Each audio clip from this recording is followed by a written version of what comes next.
We remain steadfast in our commitment in delivering local news that matters, stories that inspire, enriching the lives of Filipinos in the Philippines and across the globe. This is your GMA Regional TV. Buong puso para sa Pilipino.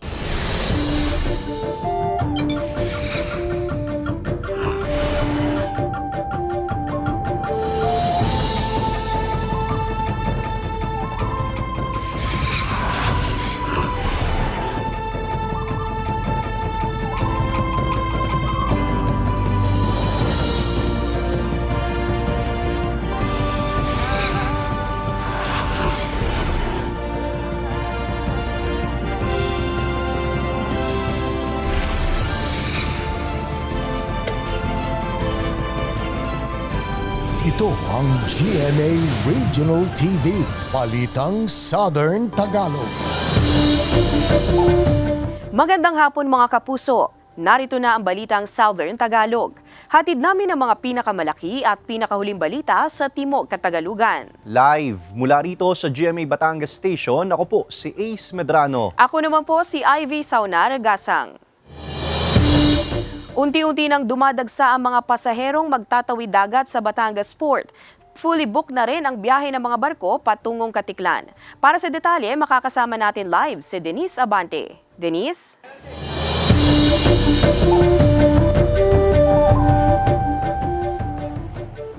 Ivy, sa mga oras na ito may pagkapal na ng pasaherong dumarating dito sa Passenger Terminal Building ng Batangas Port at ayon sa pamunuan ng Pantalan, inaasahan pa raw nila ang mas maraming bilang ng mga pasahero bukas ng tanghali. Mag-aalas 8 pa lamang daw kagabi nang ma-fully booked ang tatlong biyahe ng barko ng dalawang shipping lines sa Batangas Port na patungong Katiklan, Aklan. Ayon sa pamunuan ng PPA Batangas, inaasahang nasa mahigit 1 hanggang 2,000 pasahero ang posibleng hindi makapagtawid dagat patungo sa Katiklan. Fully booked na. Yung mga bibiyahe ngayon, puno na. So yung mga darating ngayon, at yung dumating kahapon na naiiwan, hindi makakaalis yun. Kung hindi mapapayuhan na maaga yung mga pasahero, wala na masasakyan. Ang kapatid at hipag ni Stanley na pauwi sana ngayong araw sa Iloilo, wala nang naabutan at wala na ring mabilhan ng tiket. Kaya wala na raw silang magawa kundi bumili na lamang ng tiket para sa December 27. Na-late kami ng kuha, hindi namin alam na fully booked na palang kaya yun, dapat uwi sila ng 26 kasi may hinahabol din silang schedule, kaya lang wala na talaga punuan na. Kinuha na lang namin yung 27, wala silang choice, wala silang masakyan.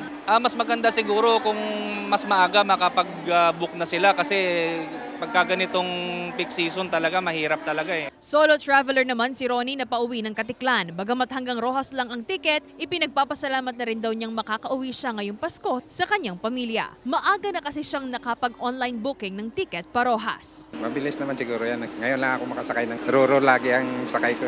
Walang pila Sana ligtas, walang sagabal. Kaninang umaga, mahaba na ang pila ng mga pasaherong kukuha ng kanilang vessel ticket patungo sa Katiklan. Ayon sa pamunuan ng Pantalan, maaring isa na lamang mula sa grupo ang kumuha ng vessel ticket oras na makakuha na sila ng terminal ticket para maiwasan ang mahaba at pagdami ng pila sa ticketing booth. Nakipag-ugnayan na rin daw sila sa mga shipping lines at sa Maritime Industry Authority o Marina hinggil sa karagdagang barko para makatawid ang mga pasahero. Wala na masasakyan sa ngayon unless magbigay ng special permit ang Marina o magdagdag ang shipping lines ng barko nila para i-accommodate yun. Sabi naman ng Marina 4, sumulat na sila sa ilang shipping lines na sakop ng Calabarzon at Mimaropa kung maaari silang makapagpahiram ng mga barko sa rutang Batangas-Katiklan. Nagre-request po kami sa kanila if pwede po silang mag-deploy ng kanilang mga barko dito sa rutang ito para po ma-address natin yung kakulangan po ng mga barko. Wala pa raw sagot ang 7 shipping lines na kanilang pinadalhan ng sulat kung makapagbibigay ang mga ito ng mga barko. Ivy, sabi pa ng Marina 4, maaari naman daw makapagbigay ng special permit anumang oras. Ang nagiging problema nga lamang, walang available na barko ang babiyahe patungo sa rutang Batangas-Katiklan. Yan muna ang latest mula rito sa Batangas Port. Balik sa'yo, Ivy. Maraming salamat, Denise Abante. Patay ang 37 anyos na rider matapos bumangga sa nakasalubong na truck sa Batangas City. Nagbabalik sa report si Denise Abante. Wala ng buhay nang marespondihan ng mga otoridad ang 37 anyos na lalaking rider na residente ng Barangay Talumpok West, Batangas City pasado alas 11 kagabi. Sa investigasyon ng pulis, binabagtas ng rider ang kalsada patungong Barangay Bilogo nang makasalubong nito ang truck. Galing umano sa isang okasyon sa Batangas City ang rider at mabilis ang patakbo nito. Habang ito'y nananakbo, nawala nito ng control. Na-occupy niya yung other lane or opposite lane. Nagkataon naman na yung truck ay nag-aahon naman. Dahil dito ay sumalpok siya sa unahan ng truck. Posible baka siya ay nakatulog dahil almost 11 o'clock PM nangyari. Sa CCTV footage na ito mula sa isang concerned citizen, makikita ang paparating na truck nang makasalubong nito ang motorsiklo na sumalpok sa kaliwang bahagi nito. Naiuwi na rin daw ng pamilya ng rider ang mga labi nito. Ang driver naman ng truck pansamantalang nasa himpilan ng pulisya at hinihintay ang magiging desisyon ng pamilya kung sasampahan ng kaso ang driver o makikipag-areglo ayon sa pulisya. Paalala naman ng pulisya sa mga motorista lalo ngayong holiday season at kabi-kabilaan umano ang mga okasyon. Masakit mang tanggapin, ang may pagkukulang ay yung motorsiklo. Lagi tayong mag-iingat. Kung tayo magdadrive ng motorsiklo ay nasa kondisyon ng ating katawan. Wala tayong inom, hindi tayo puyat, upang sa gayon ay maingatan natin ang ating sarili at ang ibang tao at ang ibang motorista. Sinisika pa ng GMA Regional TV Balitang Southern Tagalog na makipag-ugnayan sa pamilya ng biktima at sa truck driver para sa kanilang pahayag. Kasama si Kel Ravaca, Denise Abante, Balitang Southern Tagalog. Nagpaalala ang Health Authority sa publiko ngayong kabi-kabilaan ng handaan. Inaasahan na rin daw ng otoridad ang pagtaas ng kaso ng hypertension ngayong holiday season. Para sa detalye, makakasama natin live si Paul Hernandez. Paul?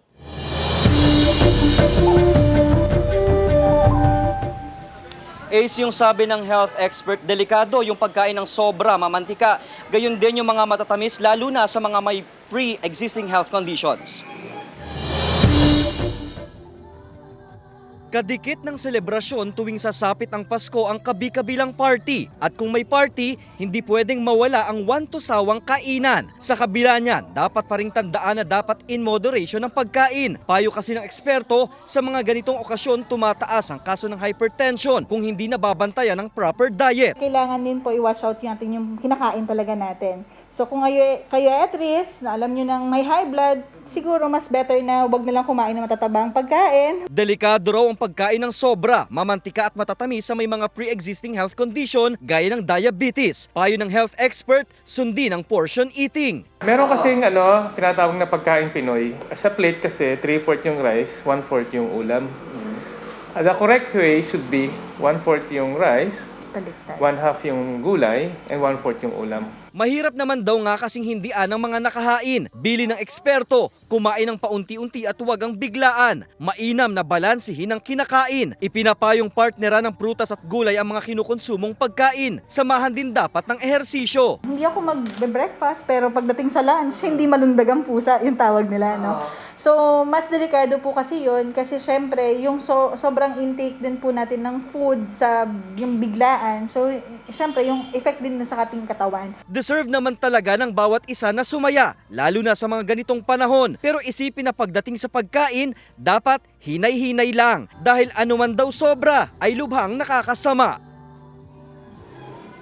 Ace, yung bilin pa ng eksperto, wag din daw kakalimutan yung fluid intake, yung pag-inom ng tubig.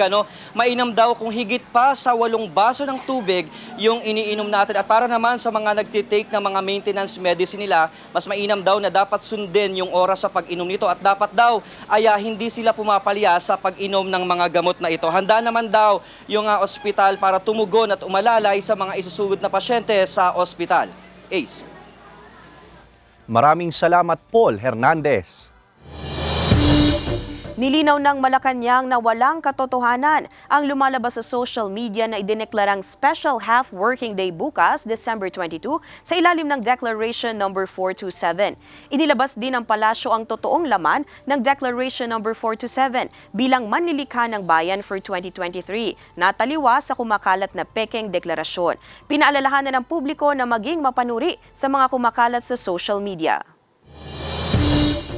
Pinakawalan ang aabot sa 75 hatchlings ng pawikan sa baybayin ng Barangay Puting Buhangin sa San Juan, Batangas kahapon sa pangunguna ng 512 Coast Guard Auxiliary Squadron. Nakiisa rin dito ang Coast Guard District Southern Tagalog, Marine Environmental Protection Unit Southern Tagalog, Coast Guard Substation San Juan at ilang kawani ng Municipal Environment and Natural Resources Office at mga opisyal sa nasabing barangay.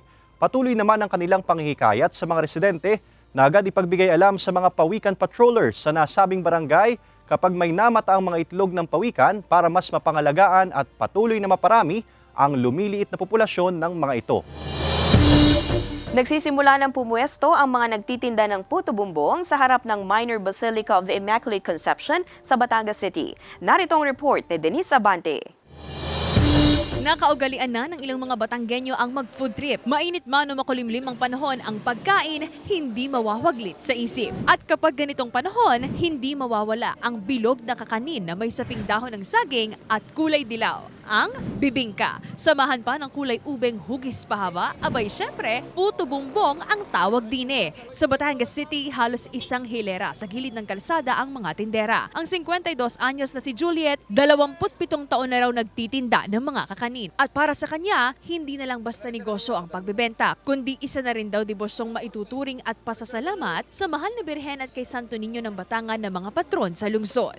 Single parent from 2005, ito lang talaga. Wala ibang hanap buhay, kundi pakaunti-kaunti lang na sideline, kundi ito lang talaga. Salamat sa Diyos. Bumalik sa dati ang bilihan ng aming bibingkat puto bumbong. Debosyon na, tuwing December 15 hanggang Pasko.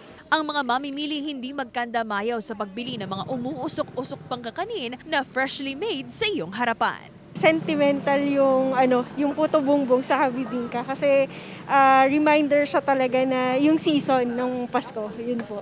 Kaya po talagang every Wednesday or Sunday po na mapapadaan ako sa church or sa simbahan ay bumibili po sa dyan. Ay masarap, ating talagang Batanggenyong luto yan. Talagang masarap, yung hinahanap ng madaming tao. Umaasa naman ang mga tindera na mas magiging malakas ang bentahan ng kanilang paninda ngayong taon dahil wala ng gaanong paghihigpit sa banta ng COVID-19 at maaari nang lumabas ang mga residente. Pareho naman din dahil parang hindi na talaga nabalik yung dati. Mula ngayon nag-COVID. Yan sana inasahan namin pero hindi namin masasabi dahil mahirap na manguna kami. Sana maiigi ang aming pagtinda dito.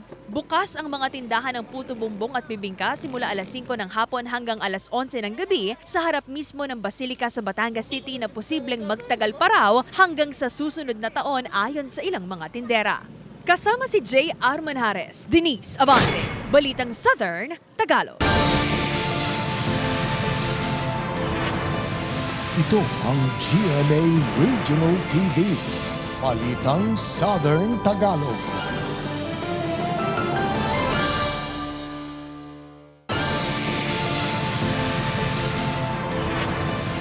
Ito ang GMA Regional TV, Balitang Southern Tagalog. Sugat sa iba't ibang bahagi ng katawan ng tinamo ng 7 katao kabilang ang 3 minor de edad. Nalula ng isang van matapos mahulog sa bangin sa Maharlika Highway sa Barangay Bagong Silang, Calawag, Quezon. Sa investigasyon ng pulisya, nawala ng kontrol ang driver ng van sa pakurbadang bahagi ng kalsada. Lubak at maputik din daw sa lugar na naging sanhi ng pagkahulog nito sa bangin. Kaagad na dinala sa pagamutan ang 7 lula ng naturang sasakyan, kabilang na ang 3 minor de edad. Nagkaroon na rin daw ng pag-uusap ang mga biktima at ang driver ng van. Sinisika pa ng GMA Regional TV Balitang Southern Tagalog na makuhanan ng pahayag ang mga biktima at ang van driver. Nakumpiska sa 2 lalaki sa Rosario, Cavite ang mahigit 600,000 pesos na halaga ng marijuana na nakabalot sa Christmas gift wrapper. Ang detalye sa report ni Paul Hernandez. Aakalaing simpleng regalo lang na naka-gift wrapper pa, pero nang buksan, marijuana pala ang laman. Yan ang siste ng naarestong 2 sospek na nagbebenta umano ng ipinagbabawal na marijuana sa Rosario, Cavite. Nasa 4 na bloke na umano'y marijuana ang nakumpiska na umaabot sa 5 kilo ang timbang. Ang halaga raw niyan, mahigit 600,000 pesos. Itong dalawang ito, kumbaga magkasosyo, magka-partner sila. And yung isang kapartner nila is nauna na natin sa bypass operation, sa mga previous operations na. Batay sa intelligence report, galing Cordillera ang mga illegal substance.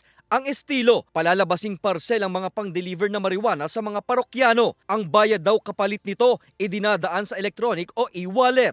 Isinabay nila ngayong buwan ng Kapaskuhan, yung mga goods na ito ay nakabalot into gift wrap. No? So, ang akala ng mga parcel delivery, regalo yung dala nila. Ipinadala ng mga shippers sa kanila. Paniwala pa ng mga otoridad, may mga napapadalhan din ng iligal na droga sa mga karatig bayan ng Rosario ang mga nasa likod ng kalakarang ito. Hawak na ngayon ng Rosario Police ang 2 sospek. Kakasuhan sila ng may kaugnayan sa Comprehensive Dangerous Drugs Act. Paul Hernandez, Balitang Southern Tagalog. Naitala ng PHIVOLCS ang 10 volcanic earthquake sa Bulkang Taal. Samantala namamataan pa rin sa bulkan ang mahihinang pagbuga ng usok. Nagbabalik sa report si Paul Hernandez.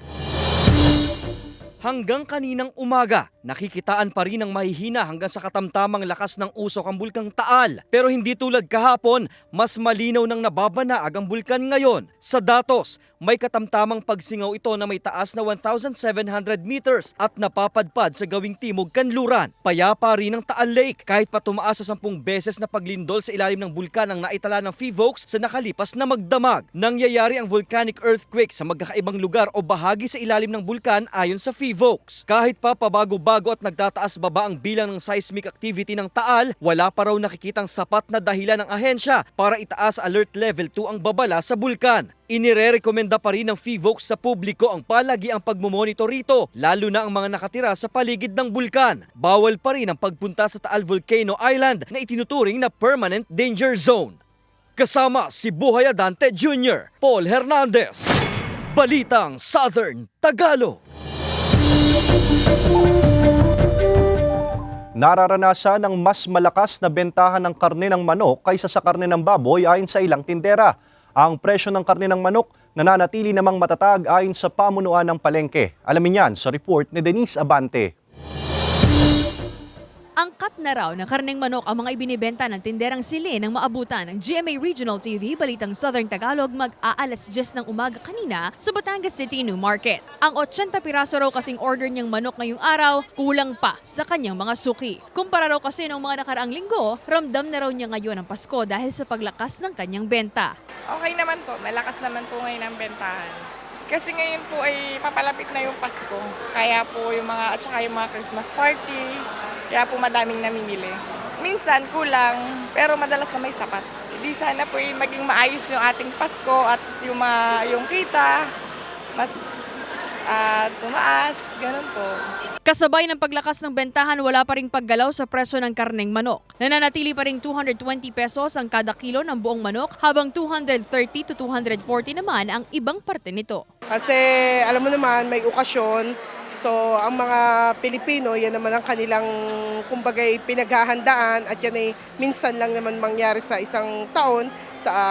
Kaya kumbagay yung ibang buwan ay hindi nila kumbagay wala sa kanila kasi inuuna nila yung tuition ng mga bata. Pero itong darating na Pasko't Bagong Taon, napakahalaga yan sa buong mundo. Laking tuwa at ginhawa naman daw ng ilang mamimili gaya ni Aling Abilita na walang paggalaw sa presyo ng manok na palagi niyang binibili. Mura-mura dito. Iko-compare mo naman sa baboy, di mura-mura naman ng manok, di ba? Saka gusto ng mga bata manok. Ramdam na raw sa Batangas City New Market ang paglakas ng bentahan, kaya kapansin-pansin na halos ubos na ang mga panindang karneng manok sa ilang pwesto sa pamilihan. Umaasa naman ang ilang tindera at mamimili na hindi na magkakaroon pa ng paggalaw sa presyo ng bilihin upang patuloy ang malakas na bentahan at makabili ang karamihan. Nakakaya pa rin. Sana ay bumaba para makabili lahat ng mga tao. Ayos naman po, nakaubos naman po kami ngayon. Sana po lumakas pa. para malaki ang sahod namin. Hindi pa rin naman daw tiyak ng pamunuan ng palengke kung magkakaroon pa ng pagtaas sa presyo ng karneng manok sa mga susunod na araw. Kasama si J. Armanjares, Denise Abante, Balitang Southern Tagalog. Sa mga lotto player dyan, may tsansa pa ring masungkit ang mahigit 525 million pesos na jackpot sa Grand Lotto 655. Hindi pa rin kasi nasusungkit ang pot money sa lotto draw nito kagabi sa bolang 41, 35, 44, 50, 51 at 32. Palaki pa ng palaki ang papremyo niyan hanggat hindi napapanalunan. Isa pa sa may malaking jackpot prize ang Ultra Lotto 658 na mahigit 523 million pesos ang papremyo. Marami sa mga tumataya ang umaasang sila na ang susunod na magiging milyonaryo. Kung susumahin lagpas 1 bilyong piso ang ipapamudmod na papremyo ng Philippine Charity Sweepstakes Office o PCSO sa mga lotto player. Binobola ang Grand Lotto 655 tuwing Lunes, Miyerkules at Sabado. Maagang nakatanggap ng regalo si Faith Da Silva ngayong Pasko. Samantala, silipin ang fight scene ni Michelle D sa Black Rider. Naritong report ni Hazel Alviar. Itinuturing ni Sparkle artist at TikTok Lock host na si Faith Da Silva na maagang regalo ngayong Pasko ang pagkikita nila ng kanyang ama at dating aktor na si Dennis Da Silva. Kasama ni Faith ang kanyang kapatid na dumalaw sa kanilang ama na nakakulong. Mahigit 20 taon rin na nawalay sila sa isa't isa, kaya pinasalamatan din ni Faith ang kanyang TikTok Lock co-host na si Kuya Kim Atienza na naging daan para sa kanilang pagkikita. Isang behind-the-scene video naman ang pinasilip sa mga eksena ni Michelle D sa Black Rider. Seryoso at palaban si Michelle sa kanyang eksena. Mapapanood siya sa serye bilang isa sa mga babaeng assassin na kasama ni Katrina Halili na gumaganap bilang Romana. Samantala, hindi magiging madali ang laban ni Elia sa Golden Scorpion dahil may mga babaeng miyembro rin ang grupo na mas magpapatindi sa kanilang labanan. Ang mga tumitinding eksena sa Black Rider huwag palampasin pagkatapos ng 24 oras. Hazel Alviar, Balitang Southern Tagalog.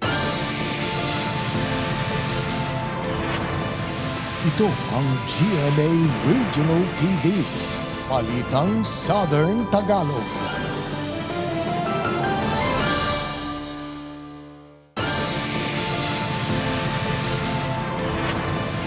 Ito ang GMA Regional TV.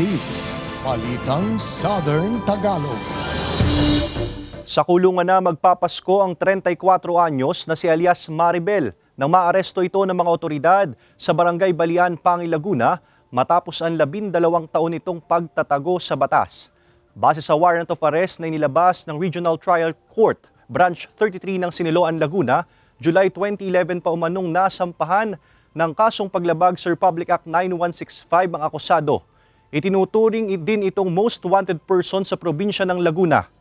Pansamantalang nasa kusdiya ito ngayon ng Santa Maria Police Station. Hindi pa nagtaas ang presyo ng mga prutas sa ilang pamilihan sa Batangas City ayon sa mga tindera. Ang mga bilog na prutas hindi pa rin gaanong mabenta. Narito ang report ni Paul Hernandez. Bultuhan ang mga prutas na ibinabagsak sa fruit stand ni Nelia sa Batangas City Old Public Market. Bukod kasi sa ham at lechon na star ng Noche Buena, hindi nawawala ang prutas sa mesa. Pambalanse kumbaga kung mapaparami ng kain ngayong Pasko. Pero kahit ilang araw na lang bago ang Pasko, iilan lang ang bumibili sa pwesto niya. Napakatumal sir, mas maganda pa nung regular na araw. Ay parang ngayon po hindi naman prutas ang binibili ng mga tao. At kahit tuwing bagong taon lang talaga, nakagawian ng marami na maghain ng bilog na prutas, ginagawa na rin yan kapag Pasko. Si Chay, sa susunod na araw raw mamimili nito. May kanting salo-salo lang po siguro. Kami lang naman po mag-anak po. Kaya maghahanda rin po kahit kaunti. Ang piraso ng peras, mabibili ng 35 pesos. May ponka na 3 for 50 pesos. Ang mansanas, 25 pesos per piraso. Dalanghita, 50 pesos per kilo, 70 pesos ang 1/4 ng ubas, 200 pesos ang per kilo ng longgan. Ang mga nakanet na kiyat-kiyat, 100 pesos, habang 120 pesos ang per kilo ng chiko. Ayon sa mga nagtitinda, wala pang paggalaw sa mga presyo niyan. Karamihan sa mga prutas na ito galing daw Divisoria. Dati pa rin po, hindi pa po kami tumataas ng presyo. Gaya po ng ubas, nung nakaraang taon na yung ubas ay umabot ng 350. Ngayon naman po yung regular ay may 200, may 260, may may 280 na po ang maganda. Sa mga susunod na araw pa raw nakikitang bubuhos ang mga mamimili ng prutas. Kasama si Buhay Adante Jr., Paul Hernandez, Balitang Southern Tagalog.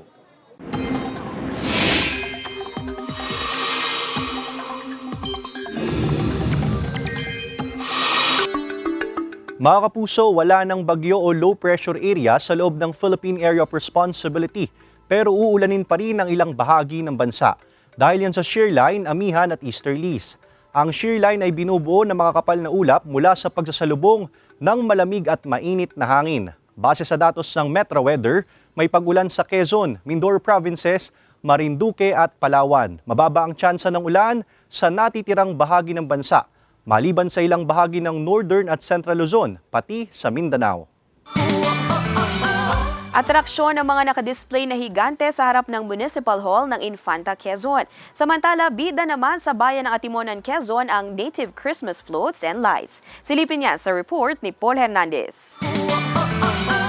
Nagkikislapang mga Christmas installation ang bumuhay sa harap ng Municipal Hall ng Infanta sa Quezon. Tad-tad ng Christmas lights ang open grounds nito. Mistulang toy factory ang dating. May eroplano at sleigh ni Santa. Tila dinala pa rito ang pamosong mga higantes ng Angono sa Rizal. Agaw pansin din ng cruise ship na ito. Ang Christmas tree nila pinalibutan pa ng mga regalo at pinakapuso naman ng life-size na parol ang Belen.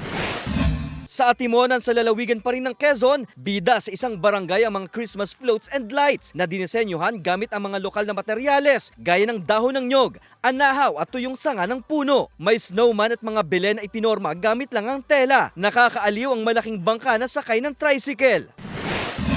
Kakaibang Christmas centerpiece naman ang tampok sa bayan ng General Luna. Dinekorasyonan kasi ng makukulay na parol at LED lights ang parola nila rito. Ang kanilang sparkling lighthouse, patok pang reel sa social media. Tanglaw raw ito ng mga mangingisda na siya ring nagbibigay ningning sa bayan. Gabi-gabi na ring may enjoy ng mga bisita ang bazaar sa lugar.